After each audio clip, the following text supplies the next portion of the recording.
Hola, bienvenidos y bienvenidas a Pensamiento Crítico de Utopía Comunicaciones. Este día vamos a seguir hablando de los temas más importantes, los que más nos interesa y nos agobia a los y las ecuatorianas ahora mismo. Vamos a hablar de la política del país, vamos a hablar de minería, vamos a hablar de extractivismo, que son temas que están ahora mismo en la palestra y en el debate, para lo cual saludo y agradezco la presencia de Michelle Paz Báez Aritizábal. Ella es académica, es investigadora universitaria, parte del colectivo Comunálisis y miembro de Walsilaf y también del CELA, ¿no? Está involucrada en todos estos organismos e instituciones que se dedican a investigar, a analizar y a denunciar, por supuesto, lo que ahora mismo pasa en el país en materia de extractivismo, de minería. Bienvenida, Michelle, gracias por estar en Muchas Pensamiento Crítico de gracias. Utopía Comunicaciones. Para contextualizar e introducirnos, ¿cómo ve usted y cómo ve su organización, su colectivo, la situación política, la situación social, la situación jurídica, todo este entramado que ahora mismo vive el país con un gobierno que está cumpliendo o por cumplir 2 meses de este nuevo mandato que fue renovado Ujú. en las elecciones pasadas y que fue posesionado el 24 de mayo aquí en Ecuador? Bienvenida. Buenos días, Fernando. Muchísimas gracias por la invitación. Buenos días a nuestros radioescuchas.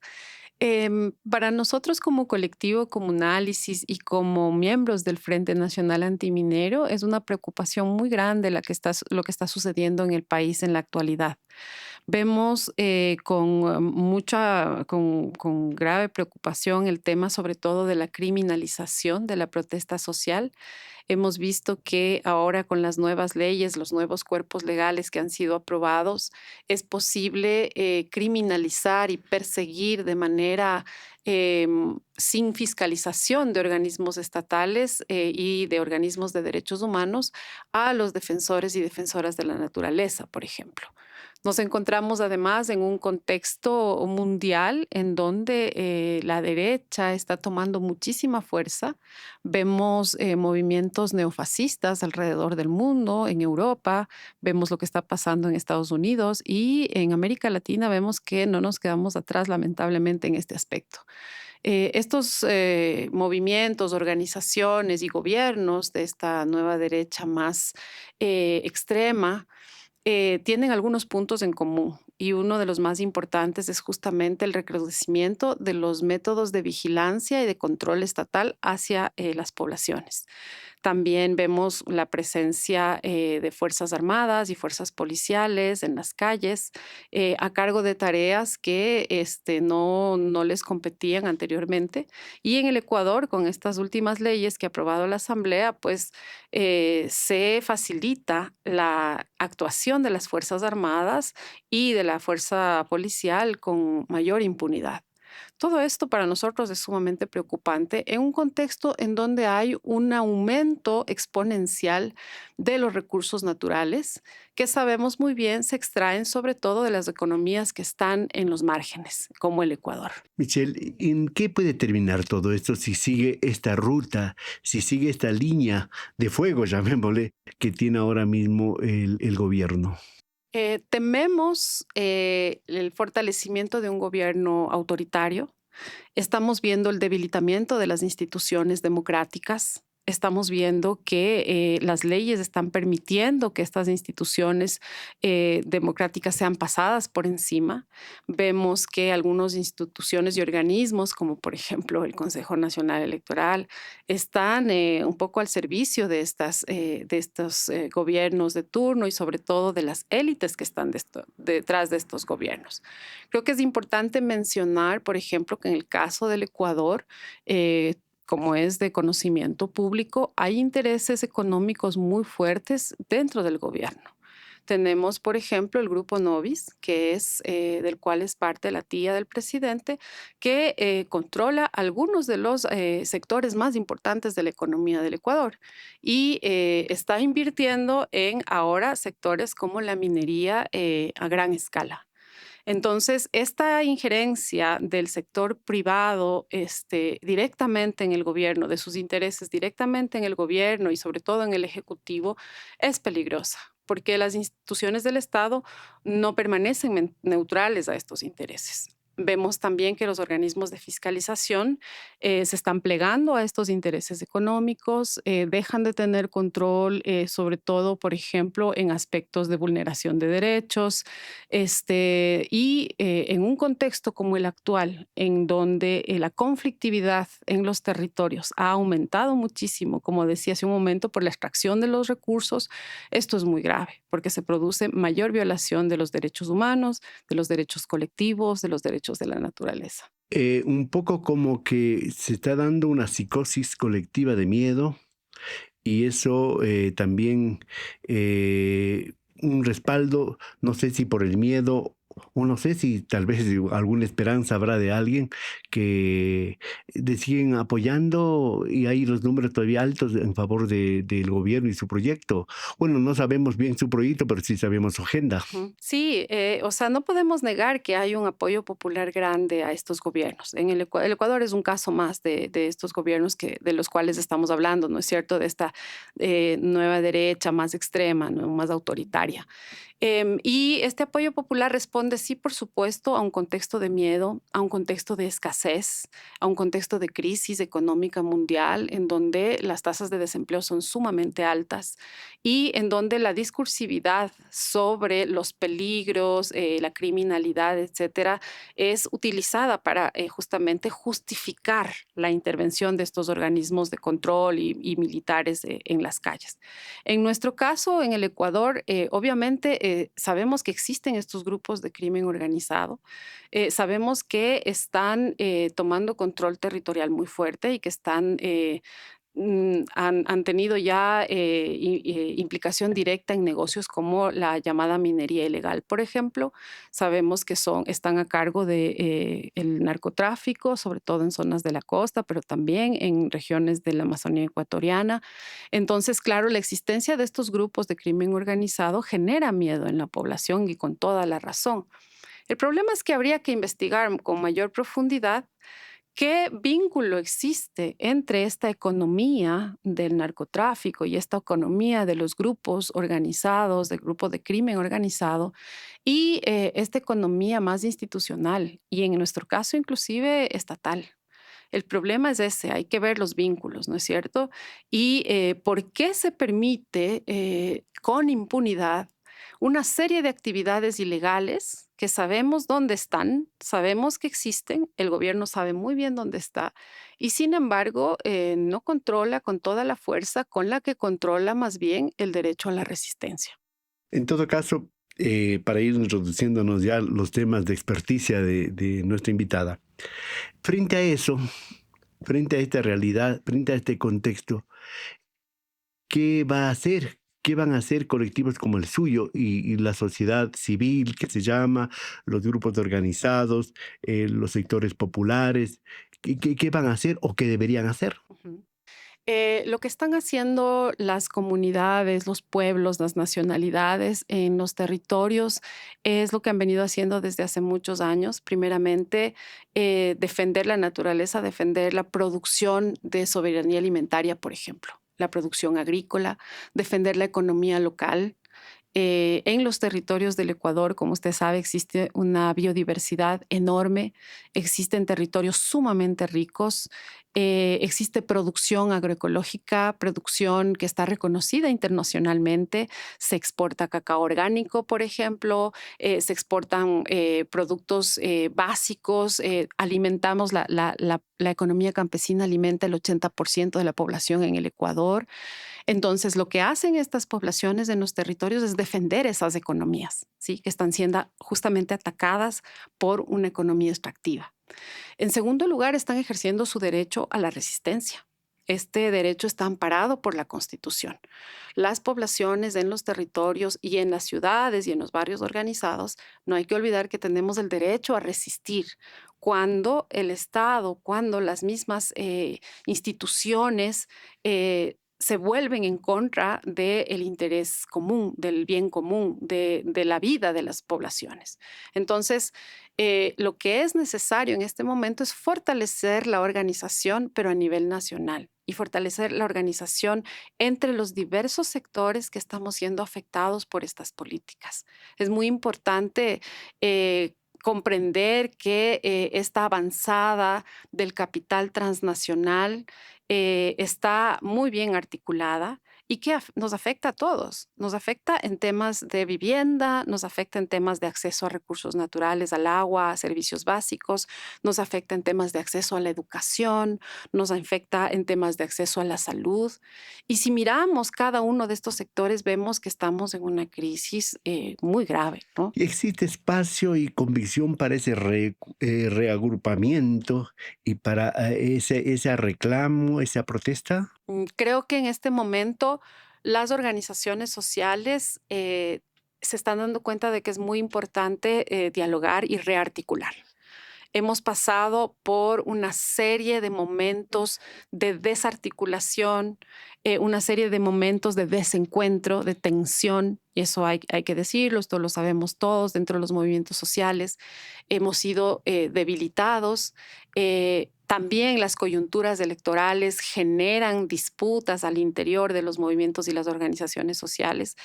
Creo que es momento de que superemos ya estos impases y que tejamos una resistencia a nivel nacional entre los diversos movimientos y organizaciones, porque el proyecto económico, la agenda económica que estamos viviendo es sumamente dura y ya vemos las consecuencias.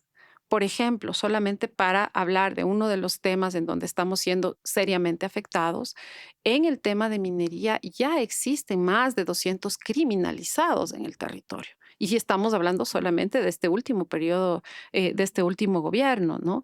Entonces, volvemos a las épocas en donde se persigue a los defensores de la naturaleza, ya están criminalizados, ya hay sentencias de cárcel para las personas que están defendiendo los territorios. Si eso sucede ya con las poblaciones, campesinos, indígenas que están en los territorios, sabemos la situación que viven las poblaciones empobrecidas en los barrios, las poblaciones sobre todo afrodescendientes, que están siendo víctimas de perfilamiento racial.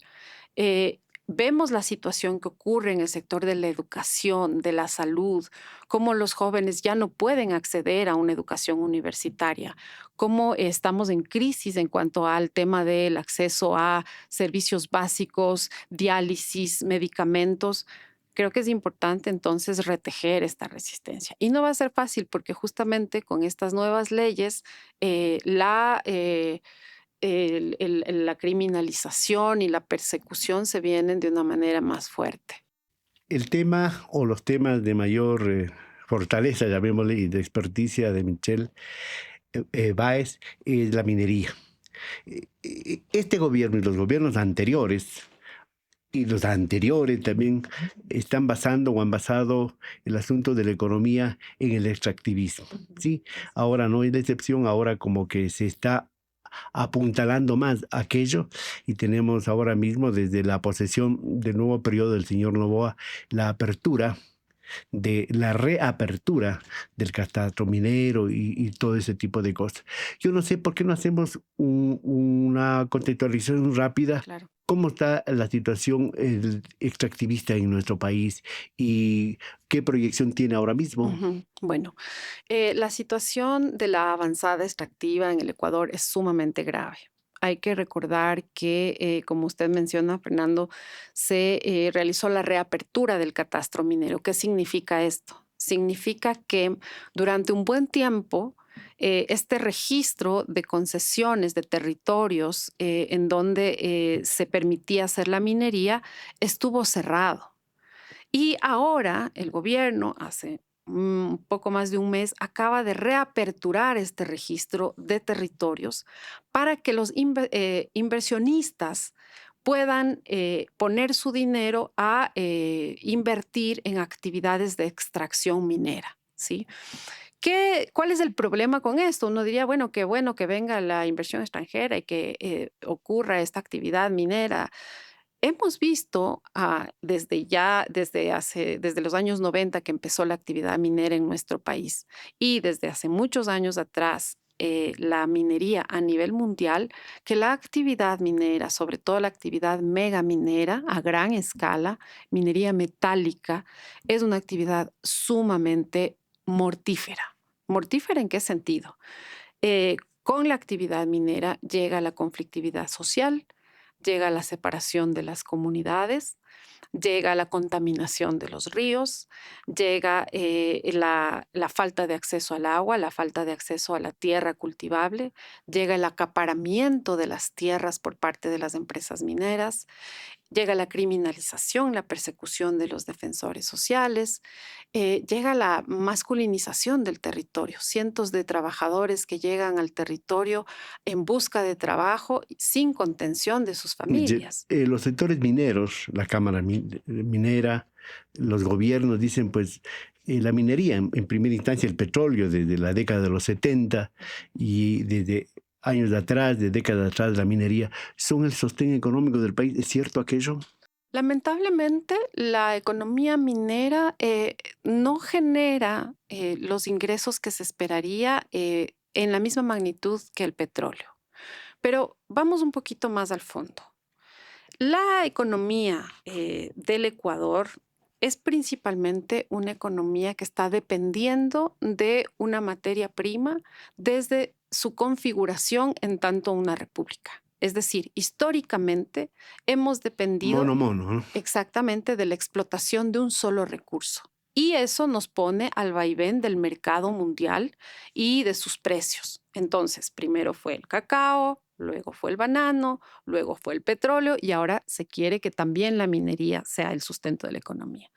Hemos visto con el petróleo que lamentablemente lo que se trae en balance como ingresos y beneficios y el llamado desarrollo para nuestro país genera al mismo tiempo unas consecuencias tan graves en términos de salud, de contaminación ambiental, de pérdidas de economías locales, que no compensa el dinero que se trae. Y es más, somos exportadores de materias primas, Así no es, industrializamos, no ¿verdad? No tenemos industrializamos. valor agregado. Eh, de todas maneras, digamos que el petróleo de alguna manera, algo la renta ha sido distribuida en algunos sectores, en algunas capas de la sociedad, ¿sí?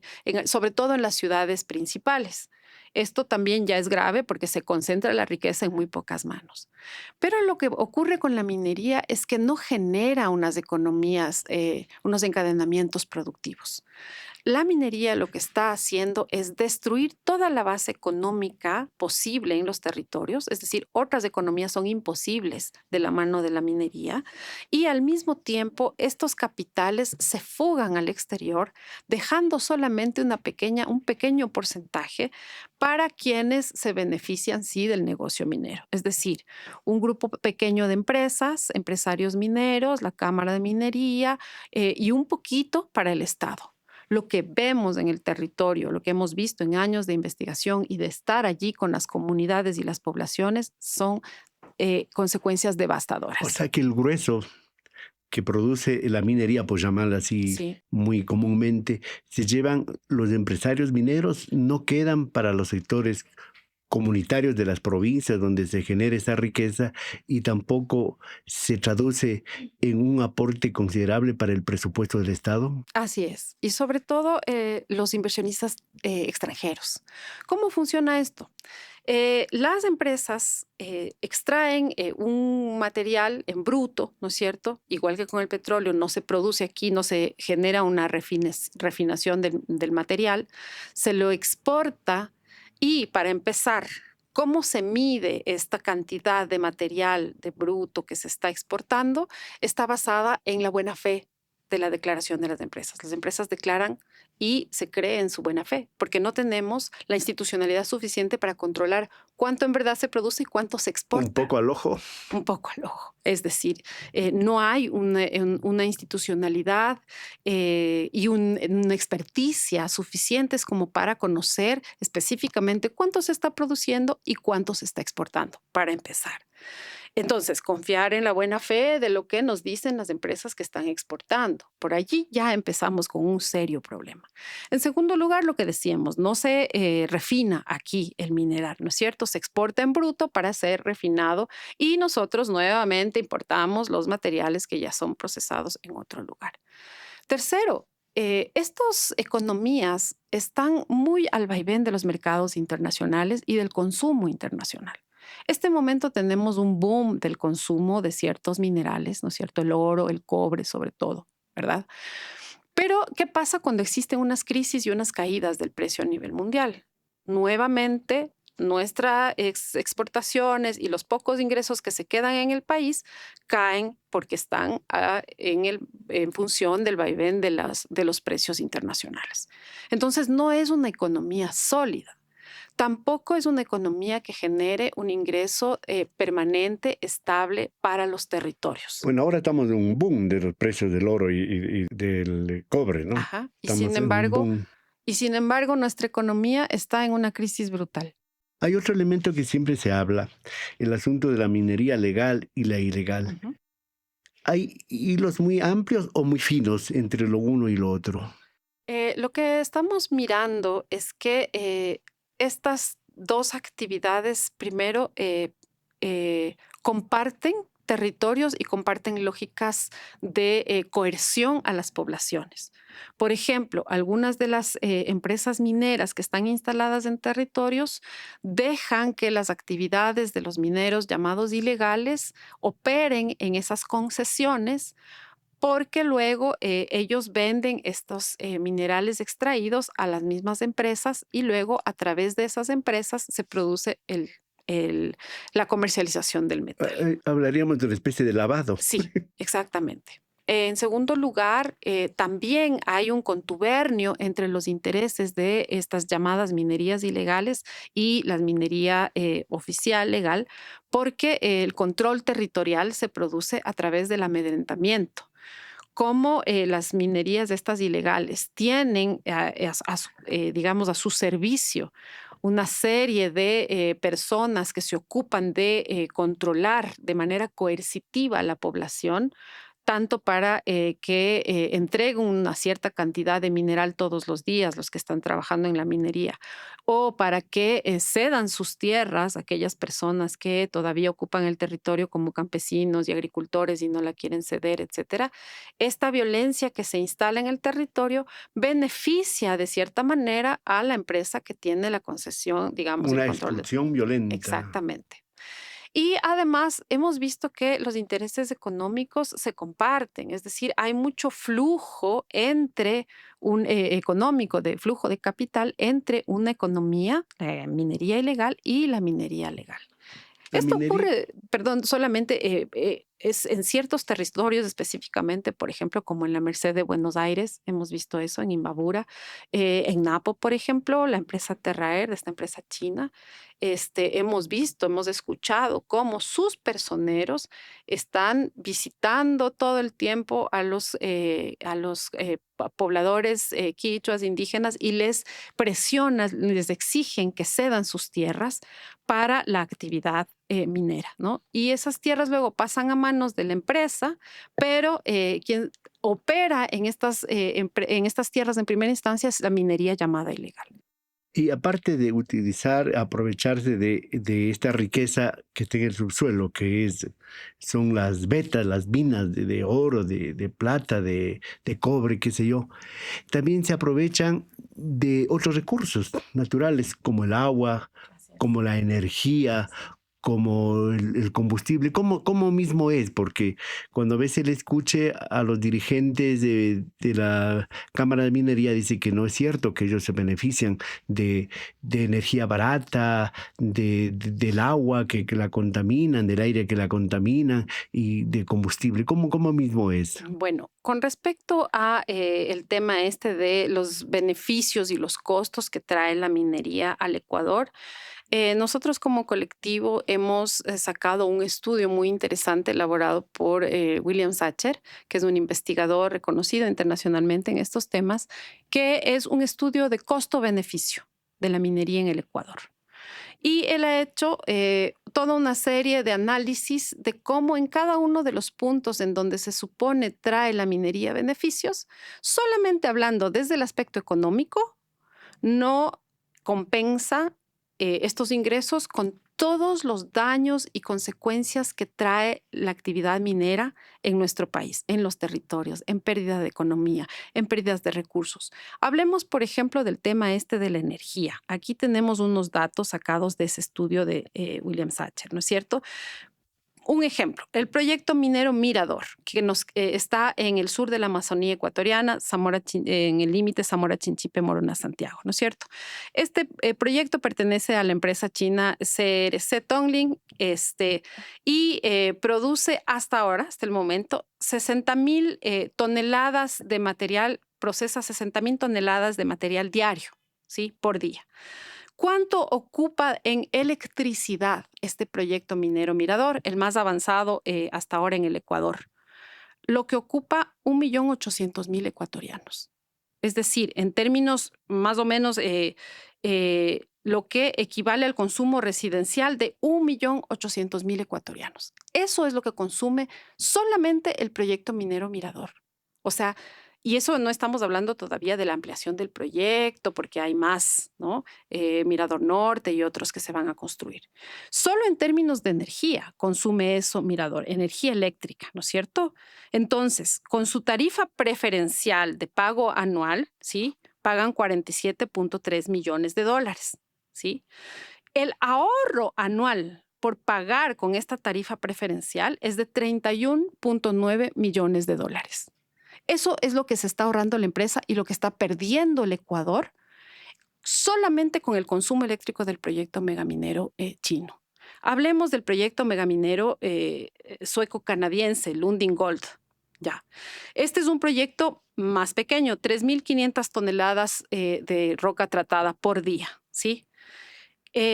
Más o menos consume el 1.4% del consumo nacional de energía eléctrica. ¿Cuánto es esto? El equivalente a 765,000 habitantes ecuatorianos. O sea, un proyecto minero, un proyecto megaminero Entre los dos consume, proyectos sería la energía para Quito, por ejemplo, ¿verdad? exactamente. Es decir, el uno, 1.800.000, el otro 765,000 habitantes. O sea, es el equivalente a lo que consumen estos habitantes. Entonces, y claro, ¿cuánto se ahorra la empresa minera al pagar una tarifa preferencial? 13.6 millones de dólares.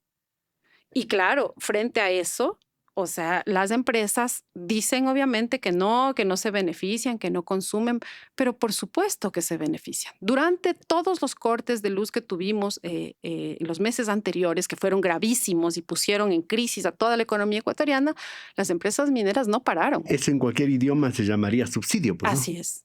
Así es, se le llama tasa preferencial, pero es un subsidio y es un subsidio que estamos pagando todos los ecuatorianos de nuestro bolsillo. Es escandaloso.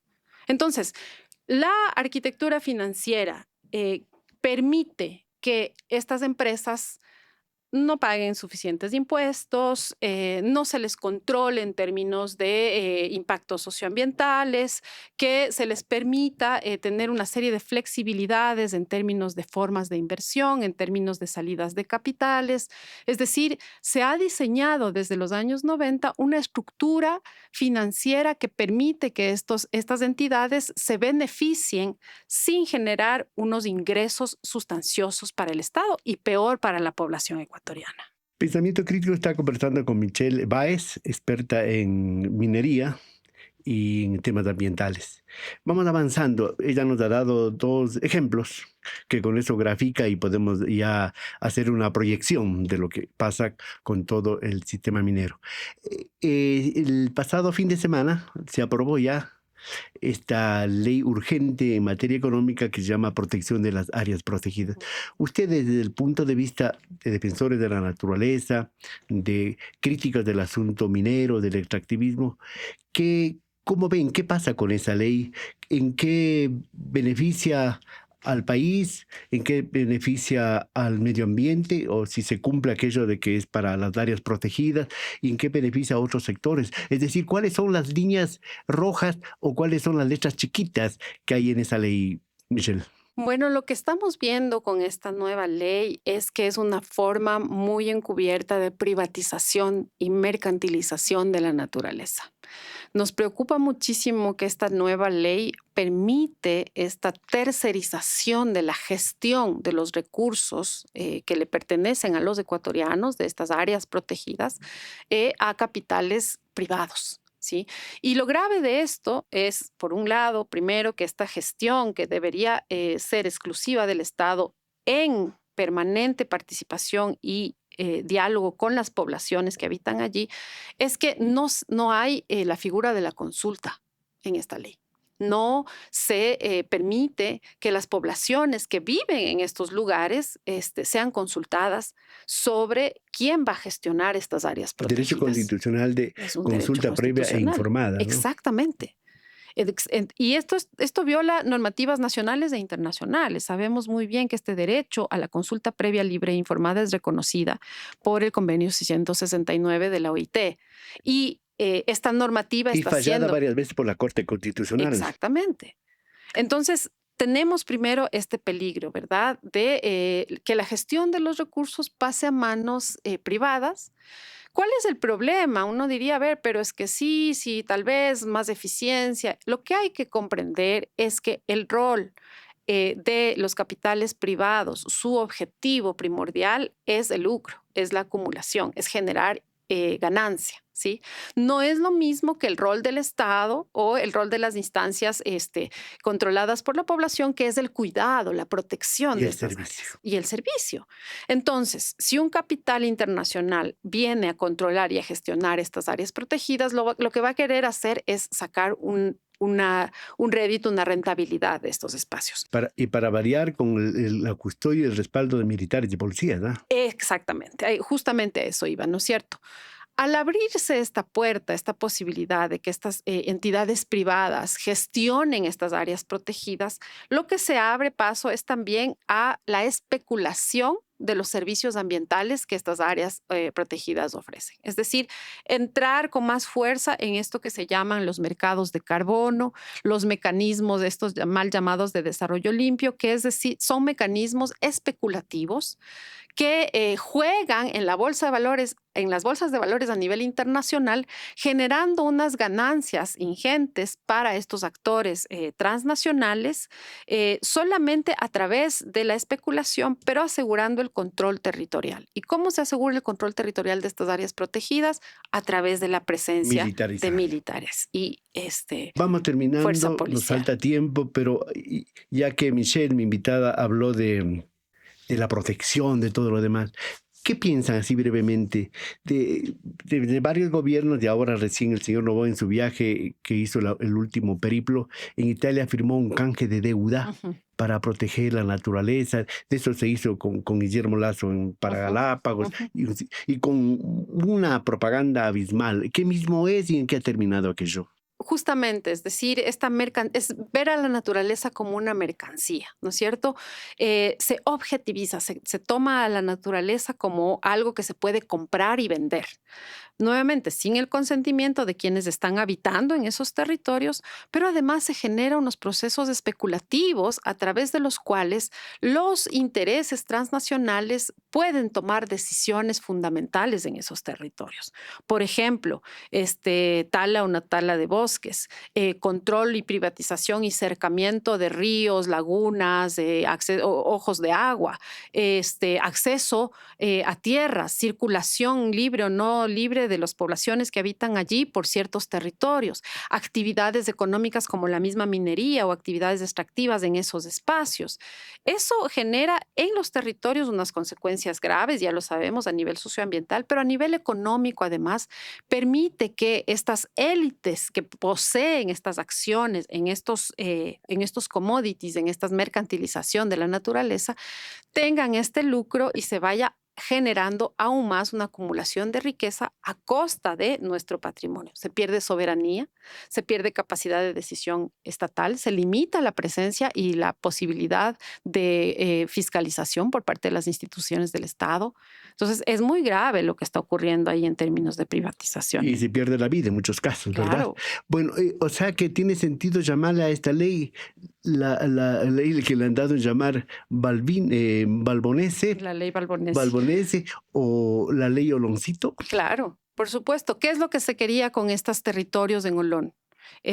Dar paso a la privatización de territorios comunitarios para generar un espacio en donde se instalen unos grandes proyectos inmobiliarios que iban a beneficiar a quienes eran parte de ese negocio, en este caso la primera dama del Ecuador. Y no quisiera dejar pasar que la conflictividad social que está ocurriendo en esos territorios está causada justamente por este tipo de actividades. Es decir, está totalmente vinculado esto del canje de deuda, de los mecanismos de mercados de carbono, acciones en empresas internacionales, bolsa de valores. Todos estos agentes internacionales financieros se benefician directamente de las actividades en los territorios. Y como es un negocio lucrativo para ellos, lo que hacen es intensificar la violencia en estos territorios para lograr que se produzcan las actividades extractivas o inmobiliarias o de agricultura intensiva a como dé lugar. Entonces, en este momento, por ejemplo, tenemos en el Ecuador todavía 30 proyectos megamineros en cartera. De estos 30 proyectos megamineros en cartera, existen serios conflictos ya en 5 de ellos. Solo para nombrar algunos, por ejemplo, en proyecto Cangrejos en el Oro, proyecto El Domo por la empresa Curi Mining en Las Naves en Bolívar, ¿no? Que estamos hablando de aquella empresa en donde está vinculada la familia Noboa. Tenemos el conflicto ya en Fierro Urco, en Loja, ¿no es cierto? Tenemos el grave conflicto en Tundaime con el proyecto minero Mirador. Tenemos graves conflictos ya en la zona de Buenos Aires, Imbabura. Tenemos graves conflictos en la zona del Carchi también, donde están ya empresas mineras actuando. Tenemos como digo, estos 30 megaproyectos que están a punto de arrancar y que solo con las actividades de exploración ya han generado serios problemas en el territorio. Muy bien, esta una pequeña muestra de la realidad que está pasando en la minería en nuestro país y los propósitos que parecen tener en agenda la actual administración del Estado ecuatoriano. Muchas gracias, Michelle, por haber Muchas venido. gracias por el Seguiremos espacio. conversando porque este tema hay que poner en debate, hay que seguirlo hablando porque si es que lo abandonamos, se van a seguir haciendo lo que quieran con el Ecuador y distribuyéndose y repartiéndose como si fuese un ejido. Así Sí, es. muchas gracias, Muchas Michelle, por gracias haber también. venido. Señoras y señores, gracias. Hasta aquí el diálogo con Michelle Baez, una experta investigadora en temas de minería y de medio ambiente. Muchas gracias, señoras y señores. Gracias por estar con nosotros. Esperamos que nos den un like, que compartan y también se suscriban para seguir avanzando aquí en Pensamiento Crítico de Utopía Comunicaciones. Hasta pronto.